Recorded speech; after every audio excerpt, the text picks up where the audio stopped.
Davis steps under center. Gibson and McClendon behind him. Davis with motion by Richard. Will give the ball to McClendon. He leaps. Oh, he doesn't get in. He fumbled the football. Carolina holds. The game is over. And Carolina has won the game. Finley to throw. Over the middle, intercepted. Wolford again. Wolford the other way at the 30, the 40. Wolford to midfield. Miles Wolford with the pick. The heels on the doorstep of an enormous victory. Left side of the line. Hood standing to Williams' right. Williams going to throw. One-on-one. Davis has it. Touchdown. Carolina wins. Carolina is the Coastal Division champion. Bernard fields it at the 26. Heading to the far side. Gio at the 35. Gio, he's at the 50. No, he's not. Yes, he is. Gio is going to take it for a touchdown. Are you kidding me? Connor Barth for the possible win. Snap, spot, kick away, high enough, long enough. It's good! It's good! Carolina has won the game on a 42-yard field goal by freshman Connor Barth. Good gosh, dirty. This is the Heel Tough Blog Podcast. Hey guys, and welcome in to this edition of the Heel Tough Blog Podcast. It's Anthony Pagnotta back with you guys as always, and tonight we are talking some recruiting. So that means Zack Hubbard is back with me, and for the first time in a while, we get to talk a Carolina commitment. It is again in the 2021 class. We thought that the 2022 class may produce the next commitment, but Carolina ends up wrapping up a commitment that they really wanted in this 2021 class in another in-state prospect. So we'll talk about that. We've got a couple of other guys on the 2021 trail that we are going to talk about tonight, and then we'll close by talking just a little bit about some of the guys in that 2022 class. But first, as I mentioned, we're going to talk about Bryson Nesbit, the commitment that Carolina just landed the other day in the 2021 class. The three-star tight end from Charlotte, North Carolina, comes from South Meck High School, rated as the number 16 tight end in the country, the number 22 prospect in the state of North Carolina. Last year, more than 500 yards and 5 touchdowns as a junior, but that was his first year of playing football. This is a guy that had jumped onto the scene in the offseason of last year, even before he had taken a snap on the field. Everybody was very impressed with his size. One of those guys that was a basketball first guy, made the move to football. People jumped on him really quickly. Carolina was one of the ones that was in the running for him for most of the way. South Carolina was the team that had the advantage because his dad, a guy that a lot of Panther fans around here probably know, Jamar Nesbit, used to play for South Carolina. But the Tar Heels battled back in this recruitment and now have a tight end commit in this class. And, you know, a while back, Zach, we were talking about, positions that Carolina needed to add somebody in this class. Tar Heels are losing Garrett Walston after this season. He is going to graduate, and it appears that he is going to move on. So, this is a big addition for the Tar Heels. Nesbit's a little bit raw, but this is a guy that a lot of people feel could eventually become the Tar Heels' best receiving tight end since Eric Ebron, something they've just been lacking since Ebron left campus. Yeah, absolutely. I mean, when you look at the guys that they have on the roster right now, you obviously have Garrett Walston, who's been used primarily as a blocker. You have Amari Morales, that's got some snaps, but is only a redshirt freshman, and then you've really got just 2 other tight ends in freshmen, John Copenhaver and Kendall Carr. Maybe we see an additional move from, a Jefferson Boaz down the line, but as of right now, the assumption is that he is still sticking with quarterback for this time. So, it is not a very deep room, and it is a very young room, and they're looking for someone to step up there. When you look at sort of how the targets have been distributed, it's mainly the wide receivers and running backs that are getting the majority of that. And so it would be a great addition to add a tight end to this Phil Longo offense, especially one that can be a receiving threat. If you look at the type of guys in this offense already that North Carolina likes to use, they like to use the Daz Newsome type, the smaller sort of slot or scat back receiver that can, make plays in space. They like guys like De'Ami Brown that are more downfield threats, but a guy that they really liked a lot. What they've somewhat lacked a little bit this past year is a big-bodied red zone threat, such as your Bo Corrales. And while Nesbit isn't necessarily the same exact type of player as Corrales, one's a wide receiver, one's a tight end, it would really be a great option to have a guy like Nesbit that's going to function not only as a standard blocker as a tight end, but as a short yardage or red zone receiving threat.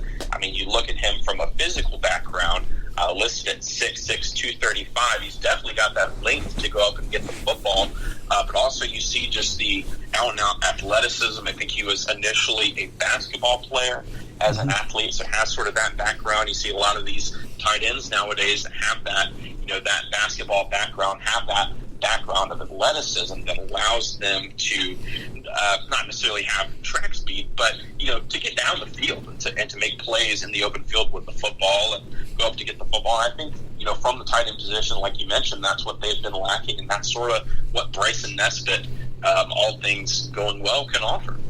Yeah, I think the red zone is where he's going to thrive the most. I'm not 100% sure that this guy is going to be able to turn into an Eric Ebron type of player. Eric Ebron was just a really special player. He's still a guy that, at times he goes missing in Pittsburgh's offense, but he's still a guy that he's shown even with the Steelers this year. He can handle being those types of receiving tight ends like Travis Kelce, like Greg Kittle, guys that play a huge role in your offense. Carolina hasn't really had that in a while, but I think the good thing is that you don't necessarily need him to be that guy. This is not a move where you're telling him when he comes in, look, we need you to be special. If he turns out to be special, great, but this is a guy that's very raw. That's one of the big reasons why they're going to want to utilize him as much as they can when he gets on campus, is because he is not going to be stuck in his ways like some of these other guys that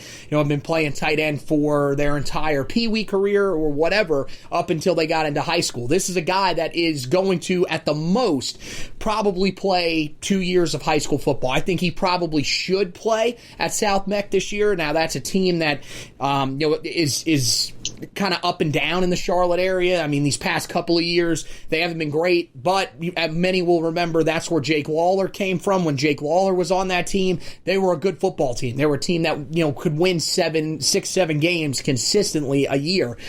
So I think that there's a lot that goes into his recruitment. I think that it's a big land, but the other thing is you've got to sort of temper your expectations until he can get on campus and sort of show us exactly what he's going to be at the college level. But I do think that, similar to what we saw before the two ACL injuries that ended his career, he could be similar to what Brandon Fritz brought to this offense his first few years in Carolina's offense. So I think that that's the main thing that you've got to look forward to for Nesbit. You look at his size, he's got a pretty good frame, so I think that Carolina will be able to put a decent amount of weight on him, similar to what they did with Garrett Walston, similar to what they'll do probably with some of the other guys. Kendall Carr is probably a guy that will end up putting on the weight. I don't know about Copenhaver. He looks like more of the athletic tight end type, similar to Ebron or Evan Ingram, who at one time played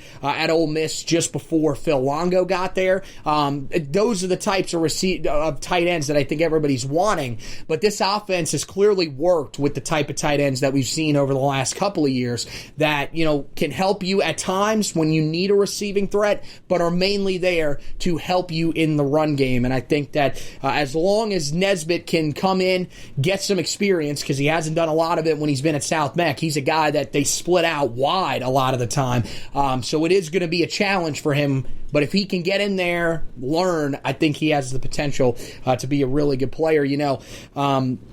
I think, when you look at this class now overall, and that's, kind of where I want to turn this to here for just a second, Carolina just continues to get the job done in state. 14 of the 18 commitments that Carolina has in this class are in the state of North Carolina. It's actually 15 if you go ahead and count Kobe Paysauer, which most people will do, including us, because, again, he transferred for his senior year, transferred down to Gaffney High School in South Carolina, but that was a move that would not have been made if everything was normal with COVID-19. So, again, we talked about building a fence around the state of North Carolina.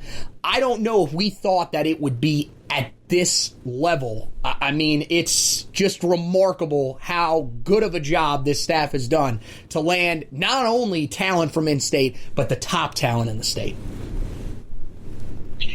Yeah, and I think another thing that I want to mention is if you look at not only the quantity of guys that they've gotten from in-state, if you want to look at the quality here, you go down the list of the North Carolina commits. Let's look here. 11 of the 14, and like you mentioned, 15 if you wanted to add Paysauer, 11 of those 15 guys are 4- and 5-star commits. Our blue chip commits with there's roughly 350 in the nation. So obviously, not only you see where North Carolina has capitalized on this in-state talent, but just the state of North Carolina, which people have known for a while that it's a talent producer, but this year in particular is just lights out in terms of the in-state guys, and it's really phenomenal that North Carolina's been able to capitalize in such a historic year for North Carolina talent.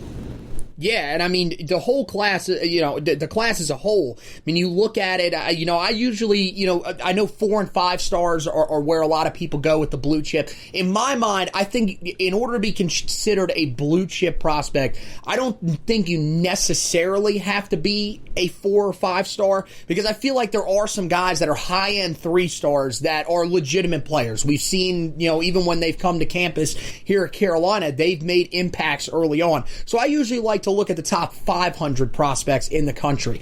And when it comes to that, Carolina, out of the 18 commitments that they have, 15 are top 500 prospects. That is pretty much unheard of for a Tar Heel class. Normally, a lot of the Tar Heel classes that you've seen really outside of last year when, of course, they added Tony Grimes' commitment in late, so they went from 19th to 13th. But really, a lot of the other classes were just huge classes where Carolina brought in 25, 27 guys even at times.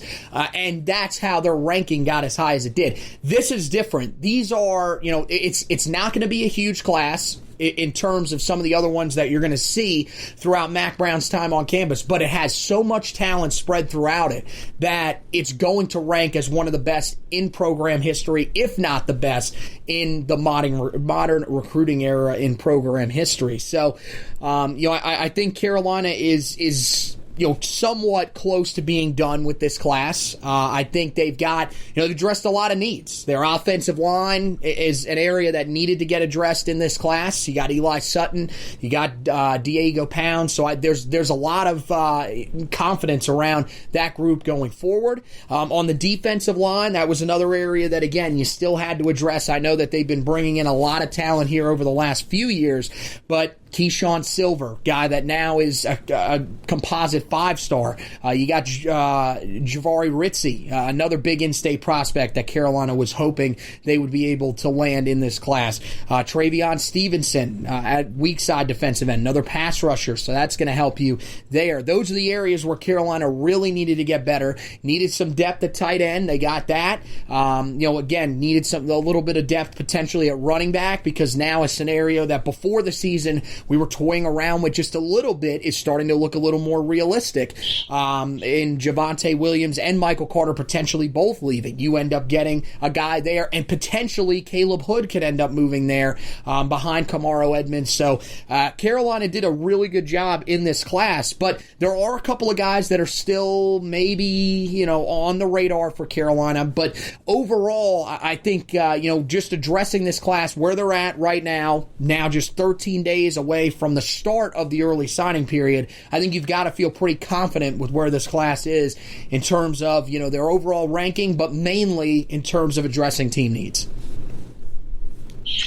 Yeah, absolutely. And like you mentioned, I mean, you look at those top 500 guys, they get all on there. But let's go more towards these other guys that you mentioned. First one I think that we should look at is one that was a former Tar Heel target, committed to the University of South Carolina, and then decommitted after head coach Will Muschamp was let go. And that would be weak side defensive end or rush linebacker, outside linebacker, whatever you'd like to call it, George Wilson.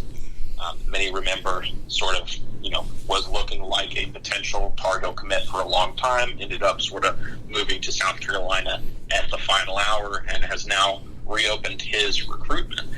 When you look at it, he did announce the top three here recently, either today or yesterday. That top three, or final three rather, is Auburn, Florida State, and North Carolina.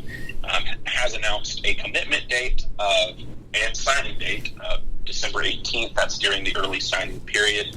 And at the onset, the main sort of leader that we're hearing, all the crystal balls are going towards Auburn. Obviously, well-known SEC power, so that carries some prestige there. And it seems like they're somewhat pushing now from the Auburn side of things. They do feel good.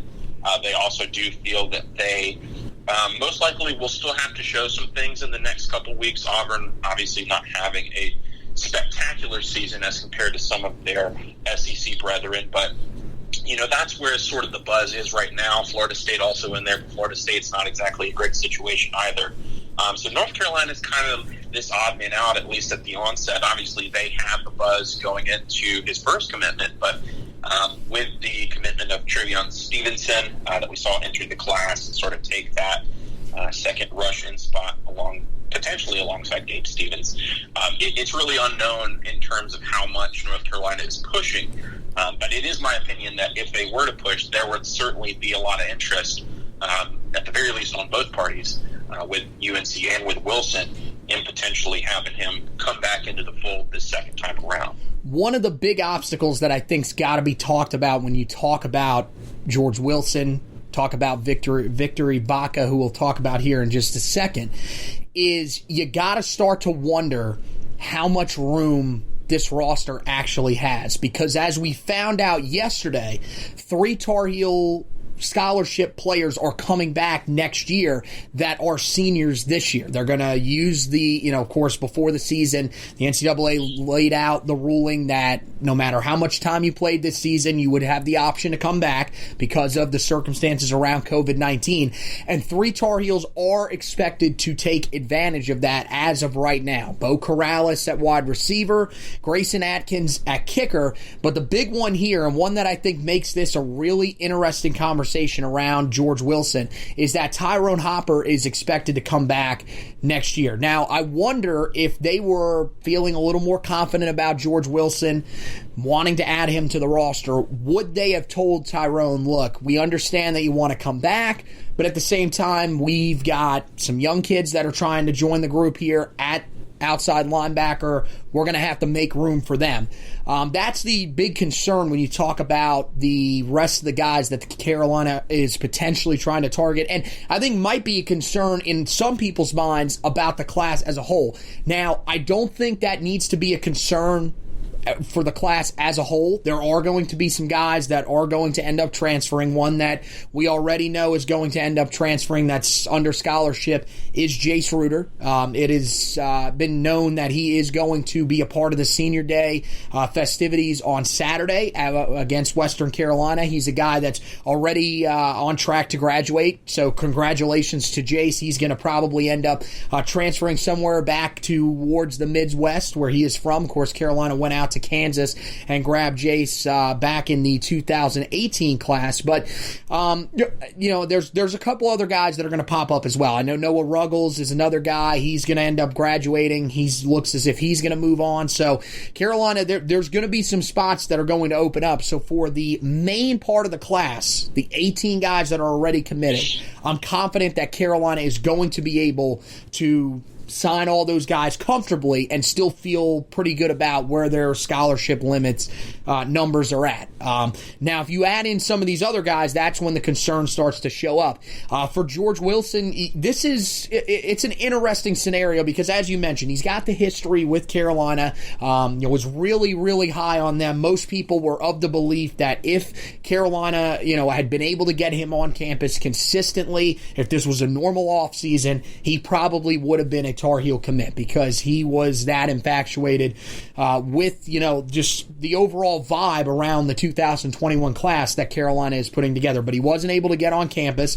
Again, Bryson Nesbit was a guy that wasn't able to, or that had been on campus before, but wasn't able to get on campus here recently. He decided to take a self-tour, walk himself around. That's an option that recruits are allowed to use, especially at Carolina. Carolina's a public campus, so you never know. Maybe George Wilson ends up taking his own visit there, gets a look at the outside of the facilities. Again, it's not the same thing as when you go on campus, visit with the staff. That's not allowed right now, but at the same time, you can still walk around, get a feel for it. So it'll be interesting to see if that's something that pops up over the next couple of weeks, because it's 15 days till his decision date. He said it today. It is going to be December 18th. So it is in the early signing period, but it is the last day of the early signing period. So that's a little interesting. I think that's going to maybe give him a couple of days, even during when the early signing period ends up opening up, to sort of weigh his options. So look at the classes that he could be entering, figuring out which one is going to work best for him, where he can maybe make the most impact. So that's going to be the biggest thing. And as we've seen with him, if Carolina's interested, they got to push the whole way, because South Carolina made a push literally the night of his commitment, the eve of his commitment, I should say, and ended up getting him to commit to them, a couple of months ago. So Carolina's got to be in it the entire time. But if Carolina was to land him, and there's another factor that I think we have to talk about here with this. This would be really big for Carolina in the state of Virginia, because you look at the 2022 class, and there are a bunch of major targets in the 22 class that are from the state of Virginia. State of North Carolina, it's still really good. There's still going to be a lot of guys in the state of North Carolina that the Tar Heels are going to chase after, but it's going to be nowhere near as good as the 2021 class was. So Carolina's got to make some inroads in the state of Virginia. This could be one way that they could go ahead and start that in the 2021 class. Yeah, absolutely. And another prospect that you already somewhat mentioned, Victory Vaca, a recent decommit from Texas A&M, opened up his recruitment. California kid, sort of a more traditional, what they'd call like a two-guy nose guard or nose tackle, similar that we've seen this year to, say, a Jalil Taylor, or the year before, maybe even an Aaron Crawford. Not saying that either of those guys are at the level that Aaron Crawford was, but that's sort of your play style, that's sort of your body type that you're looking at. Reopened that commitment with Texas A&M, and there are a few schools already in contact. Penn State and Maryland offered the same day that he decommitted, so obviously there are two names in there. But seeing, some buzz from Auburn, seeing some buzz from Tennessee, some Florida, but then from North Carolina, and it's really been led by the North Carolina commits, from what it looks like. You'll see guys, on social media and various places reaching out and sort of expressing their interest. And it was a situation in which the staff already had at least some communication. There had been, some communication about that prior. It's just, with the California kid, it's somewhat of a difficult recruitment being on the other side of the country. Yep. North Carolina typically does not recruit that nationally. Outside of a few exceptions, so it wasn't really a recruitment that went that far the first time, but it's here on the table this time, and we've discussed multiple times sort of the potential interest, at least from our perspective, that we feel that North Carolina could or should have in adding an additional nose guard, and here's one right here available. So it's going to be really interesting to see sort of how they push over the next few weeks and months. He is looking to commit on January 6th. I believe he announced that today, and looking to be a late signee in the February signing period. So obviously quite a bit of time looking to commit, over the next month, and then we'll take that recruitment probably throughout the next month after that until he signs in February. But just one to watch, definitely, I'd say. And I would like North Carolina to get interested, just to give my personal opinion on it. Like we've mentioned, it would be its position at defensive line where, we've seen additions over the year, but it's a position where you can never add too much. And it's a position that they're also going to look into in 2022, as we've discussed a little bit. So, if there's an availability and he feels like, or if the staff rather feels like that he's worth that scholarship, I actually absolutely think that this is a recruitment that they should push and, try to get that virtual visit and show him sort of, here's the reason, here's what Carolina is, and here's what the opportunity could mean to you.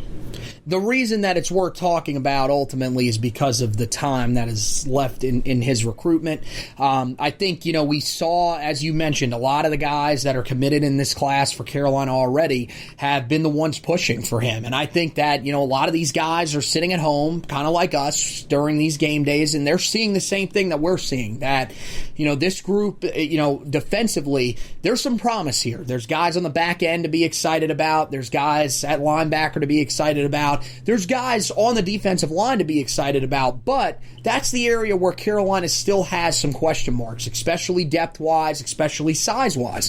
Victory Vaca would come in, would help you there. Again, this is a guy that's a 3-star recruit. Another high-end guy, though. Another high-end 3-star guy inside the top 500. Very similar to where Clyde Pender was ranked a year ago. And, again, I haven't watched him quite as much. He was a guy that was a little bit under the radar when we talked about Clyde last year. Clyde was a guy that we knew Carolina was one of the 2 finalists for him for a while. It was them in Florida, and of course it came down to signing day. But, Vaca is a guy that definitely has the talent. Like you said, 2-gap guy. That's what Carolina really is looking for in this defense. They need more of those types of guys on the interior of their defense, especially with the type of scheme that they like to run. It's pretty much a version of a 2-4-5 is pretty much what it is. You got guys on the outside. Sometimes they'll put their hands in the dirt, but it's pretty rare. So you need those guys that can sort of fill a lot of space, fill it quickly, fill it effectively, and have the strength to be able to handle themselves against guards and centers inside, which is what Vaca can do. Now, I think, like you mentioned, there is some concern about, okay, he's from the state of California. Is Carolina a team that travels out to California to get recruits? It's rare. I'm going to be honest with you, it is rare. But there's a guy from a couple years ago that Carolina went out to California, and they did it rather late in the early signing period and ended up landing him. That was Don Chapman. So, of course, people have to remember that anything's possible. There are connections that Carolina has. They have been in communication with them. This staff, look, they know that that's a position that they probably need to add at. And this class, again, I understand that maybe on some levels people think, okay, the staff didn't value this enough in this class or whatever. No, the staff valued that in this class. You had an in-state guy in Peyton Page who they knew they were going to be fighting an uphill battle with for the most part. He also dropped down some of the recruiting boards. A lot of the guys in the recruiting class really didn't get along with him. So there were a lot of things that kind of put Carolina behind the 8 ball in that recruitment. We know they were pushing hard for Tyrion Ingram-Dawkins. They were hoping that potentially Kobe Paceauer transferring there would help them out. Really didn't. He ends up going to Georgia. Tyleik Williams for a while they were pushing for. So Carolina made an effort to get some of these guys to commit to this class at defensive tackle. It just really wasn't there. But I mean, look, if there's an opportunity here, if there's room on the roster, I definitely think that Carolina will potentially try to make a push for Vaca. But the main thing that you'll have to keep an eye on with this is he was a guy that before he committed to Texas A&M, he had been around a lot. He had taken other visits, stuff like that. He has not been to Carolina. So if Carolina can get him to visit by himself, then that would be huge. That would mean that Carolina really has a chance here. If he doesn't end up visiting, it seems highly unlikely that he's going to commit to Carolina, especially with the fact that he's taking extra time in his recruitment. That'll mean that he'll have the time to go out and visit places if he wants to. So that's the main thing to keep an eye on when it comes to those two guys. Ultimately, this will be the last thing we'll do with these two guys, and then we'll go ahead and move on to the 2022 class. But when you talk about these two guys, Zach, if you're looking forward, do you think ultimately either of these two guys are part of Carolina's 2020 class? Or 2021 class, excuse me. As of right now, I really can't put a solid percentage on either of them joining for a few reasons. It has been reported, around the time that George Wilson initially committed to South Carolina, that Trevion Stevenson was sort of near the staff's internal rankings of where Wilson was, if not above. I don't know if I necessarily agree with that. That's just what some have reported. So with that, they've already somewhat filled that requirement, and they already have a good number of guys in here. And as you mentioned, they do get Tyrod Hopper back. Generally, we have not seen this staff recruit guys that have committed elsewhere and decommitted. In those situations, that's not something that they generally do. Not saying that they can't. It's just not been the factor that we've seen so far. Not that we've seen a ton of decommitments and recommitments in terms of guys that they've pursued, but that's just not been the case. And as we've mentioned, Auburn does have some significant buzz. They're Auburn. Everyone knows sort of the profile of that program, so it makes sense, if he wants to go there and they want it, that would be the commitment. It's not out of the blue. Regarding Vaca, like you mentioned, hasn't been to campus. Is there going to be a great opportunity for him to do so? I don't know, unless he wants to fly from California to North Carolina within the next month during a national pandemic. I don't really know. I do know that he is looking to take virtual visits at places, including in North Carolina. So right. That is another option. That might be one of the rare situations in which he just doesn't have an opportunity to visit other places, even though he has, like you mentioned, been places before and would make a decision as based on that. But it's just a rare situation, and there's really just not as much intel about his recruitment right now. He opened it up, and he seems, at least based on social media, very open to really any opportunity that can come his way, including North Carolina. So with Wilson, I feel it seems like it's going to be one of the other two. It seems like Auburn or potentially Florida State, maybe North Carolina pushes. And with Vaca, it's really just that our commits, or North Carolina's commits rather, on social media have pushed for it. So as of right now, I'm not predicting either one of the class. I would be happy if either one or both wanted to join, but it's really sort of a situation to watch over the next few weeks. But I wouldn't say that either would be expected commits at this time. Yeah, I agree with you on Vaca for sure. I think that's kind of one of those pipe dreams that the guys in the class already kind of have. And like you said, going to virtual visits, that's an option, but it's still not the same as being on campus. So it'll be interesting to see. But yeah, he's very open, it seems like, at this point, to just about anybody. So that could be one of those ones that even after signing day could be very interesting for him to see, if he ends up liking where he's going. If not, could be in the transfer portal sooner rather than later. But is a name that, again, keep an eye on it. That's one that you shouldn't really be overly focused on. I'm a little bit more confident in where Carolina stands with Wilson than you are. I think that the history that Carolina has with him is big, but I think the other thing that's really important about his commitment, and we're going to talk about the 22 class here in just a second, but there's a guy in the class in Tavon Holloway who goes to the same high school as he does, over there at Green Run High School in Virginia Beach, and they seem pretty confident that they would like to play with each other somewhere. That they think that could be an option. Carolina seems like the best place for that right now. Both guys have an offer there. Holloway is very, very high on Coach Dre Bly and the university as a whole. Really, when he ended up announcing that he was going to set his date and commit a couple of weeks ago, there were a lot of people that have Carolina as the heavy favorite, and that still stands to this day. So that's an interesting factor, I think, in Wilson's commitment. I feel like, Auburn is probably still the favorite. We've seen a lot of crystal balls go for them. That's a really good spot. That was one of the teams that was, very competitive, actually had his commitment for a while. Trenton Simpson, the inside linebacker or outside linebacker in the 2020 class that Carolina was trying to flip at the time. Of course, he eventually ended up flipping to Clemson, but Auburn has been a team that's been able to come in and wreak havoc on the defensive side of the football at times in the most recent recruiting classes because of how successful they've been at putting guys in the NFL, playing in the SEC. So I think that's going to be a big factor there. I'm not really sure about Florida State, where they stand.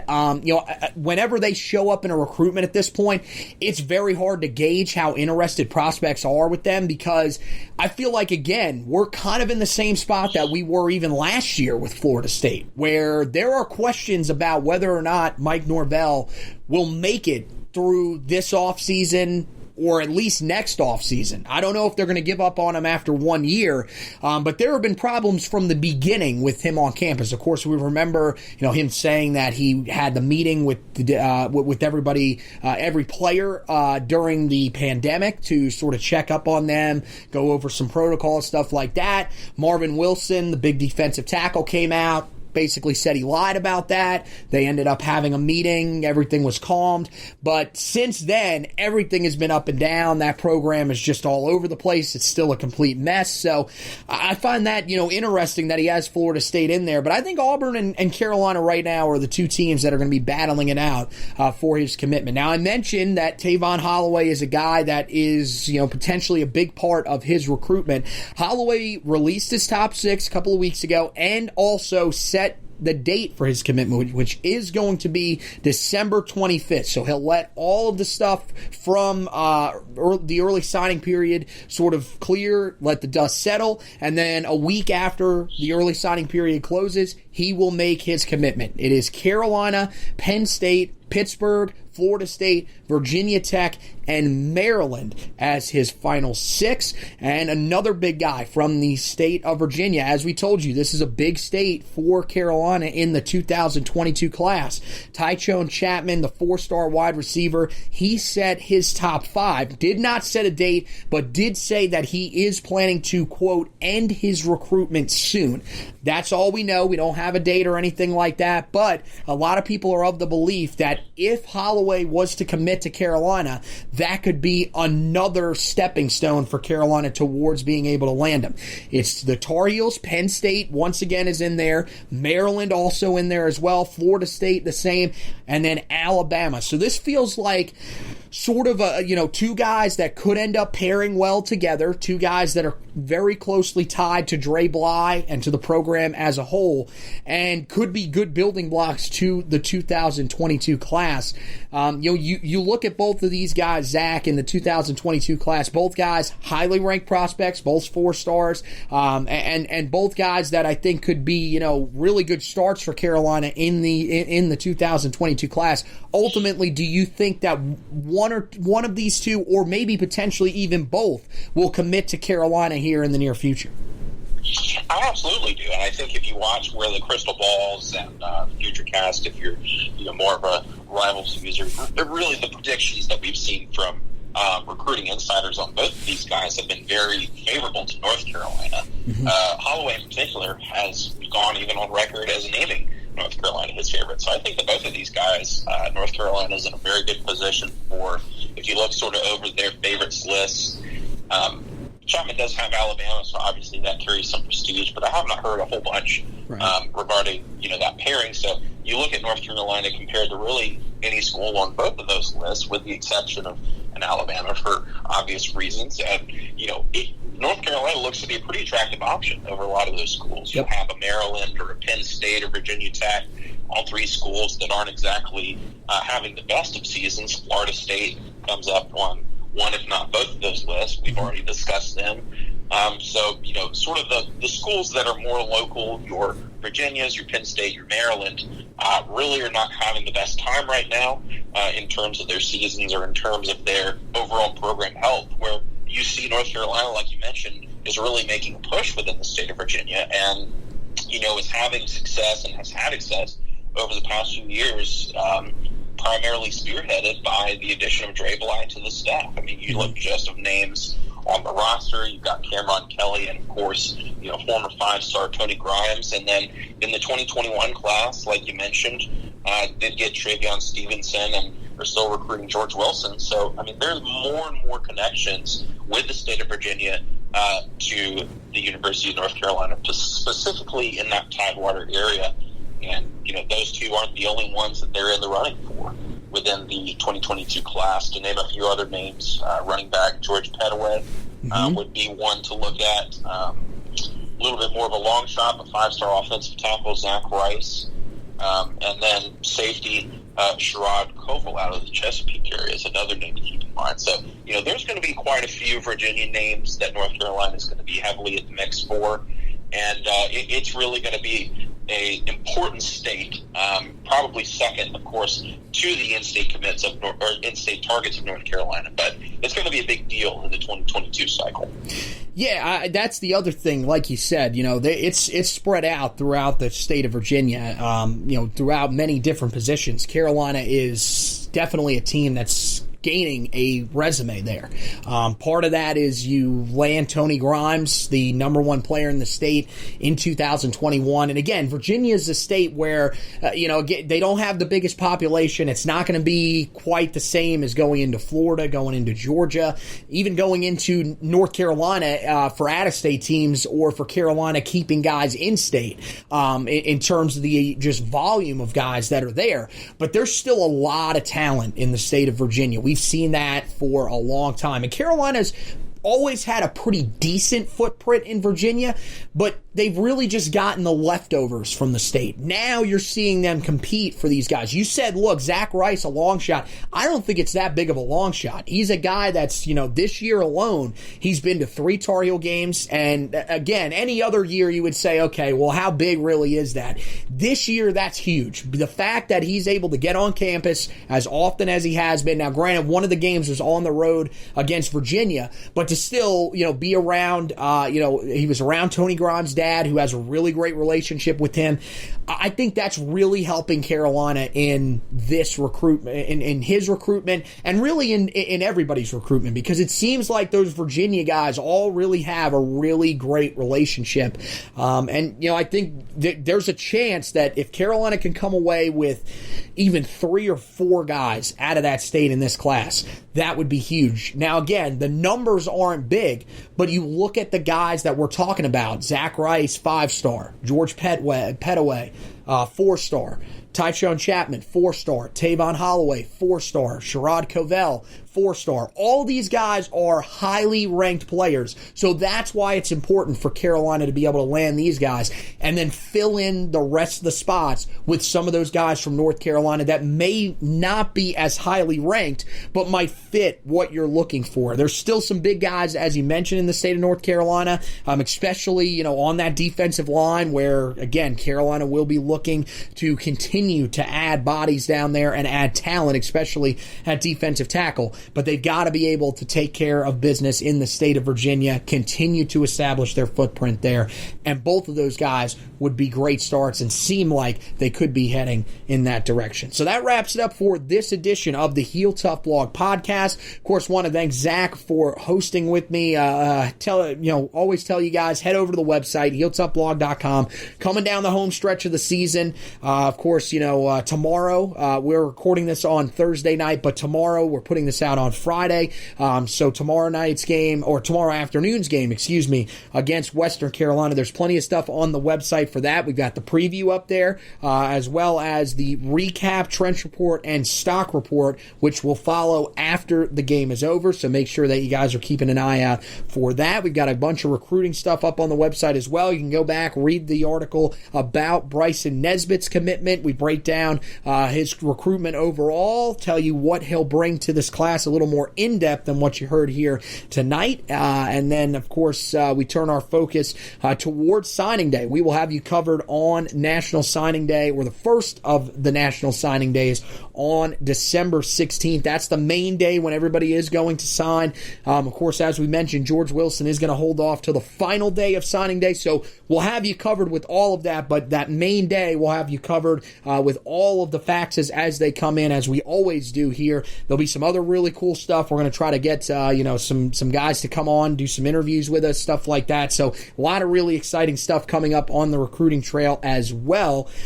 So make sure that you are looking for that on the Heel Tough Blog website. As for the podcast, again, make sure you guys, if you're watching the video, like and follow the Facebook page. That's it allows you to get notifications for whenever we are premiering a video. Of course, you guys can go back, watch the preview that me and Josh did for the Western Carolina game. There's some other really great additions to the podcast as well that you guys can go back and check out. And then, of course, if you are listening, make sure you rate, review, and subscribe to the podcast. Rating and reviewing helps us move up some of those recruiting rankings, which is the podcast rankings. Been talking about recruiting so much, but it'll help move up the podcast rankings so that people that haven't quite found us just yet can find the podcast, listen to all of this great stuff and all the great stuff that we're going to have for you guys throughout the offseason, even after the season is over. And then the subscribe button, that's for you. Whenever you hit that, if whatever podcast player you listen to us on, whether it's Apple Podcasts, Google Podcasts, Spotify, any of those, this will go right into your podcast library so that you guys can make sure that you don't miss an edition of the podcast. So once again, want to thank Zack for hosting with me. Want to thank you guys for watching and listening. And as always, go Tar Heels!